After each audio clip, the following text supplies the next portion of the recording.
Rapat kerja daerah khusus menjadi momentum penting bagi PDI Perjuangan Kalimantan Selatan untuk memperkuat strategi yang memenangkan Pilkada serentak 2024 dengan soliditas kader yang tinggi serta kerja keras di lapangan, sehingga seberatan kader PDI Perjuangan harus mengikuti garis keputusan yang telah ditetapkan oleh Ketua Umum.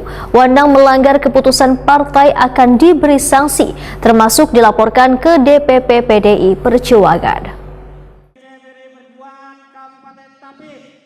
Rakerdasus menjadi momentum penting bagi PDI Perjuangan Kalimantan Selatan untuk memperkuat strategi wan memenangkan Pilkada serentak 2024 dengan soliditas kader yang tinggi serta kerja keras di lapangan.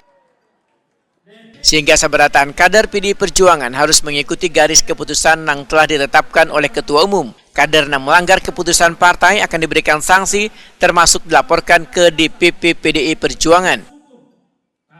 Seberatan kader PDI Perjuangan diminta siap memenangkan paslon-paslon yang diusung PDI Perjuangan di Pilkada serentak 2024. Ini disampaikan Ketua DPD PDI Perjuangan Kalimantan Selatan Muhammad Saripudin di hadapan ratusan peserta rapat kerja daerah khusus Partai Demokrasi Indonesia Perjuangan Kalimantan Selatan yang dihadiri Wasekjen DPP PDI Perjuangan Bidang Kerakyatan Sada Restuwati, Wan Wasekjen Bidang Kesekretariatan Yosep Aryo Adidarmo di Galaxy Hotel Banjarmasin, Jalan Ahmad Yani, PA 2,5 Banjarmasin Tengah, besokan Minggu 13 Oktober 2024. Arahan dan instruksi yang menjadi hasil-hasil keputusan partai bagi anggota DPRD Provinsi, Kabupaten dan Kota yang tidak mengindahkan, saya tidak segan akan menyampaikan laporan ke DPP partai dengan usulan saksi PAW. Yang kedua, teguhkan komitmen, bangun sinergi, dan jalankan kolaborasi pemenangan antar paslon, tim pemenangan, dan seluruh struktural partai. Tiga, bangun militansi soliditas dan loyalitas dalam upaya pemenangan pilkada di tingkat gubernur dan pilkada di daerah masing-masing. Hadirlah di tengah-tengah masyarakat, sampaikan gagasan paslon kita, Hajar Nadatul Jannah dan Haji Ahmad Muzani sebagai gubernur dan wakil gubernur Kalimantan Selatan. Hal inilah yang menjadi penekanan dalam rangka pemenangan pilkada tahun 2024. Maka pertanyaan saya kepada seluruh kader partai PDI Perjuangan Kalimantan Selatan, pemilu tinggal 44 hari lagi.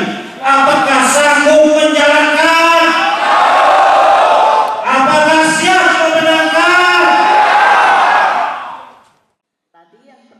Wasekjen DPP PDI Perjuangan Bidang Kerakyatan Sada Restuwati Wetakuni Prima TV medahkan PDI Perjuangan akan totalitas bekerja untuk mendukung atau mengusung pasangan calon di Pilkada serentak 2024.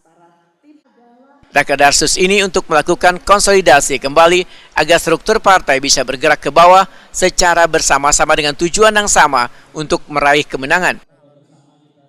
Sada Restuwati menegaskan bila kader dan kader mengindahkan atau melanggar garis keputusan partai, maka akan mendapatkan sanksi yang tegas. Tujuan yang sama, goalnya sama, meraih kemenangan.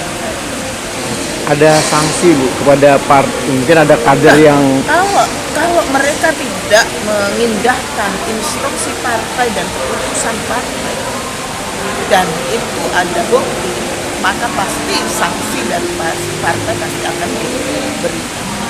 Itu sudah pasti. Jadi tidak bisa kami main-main, tidak boleh main-main karena keputusan DPP ini sudah mengikat untuk semuanya dan harus dilaksanakan.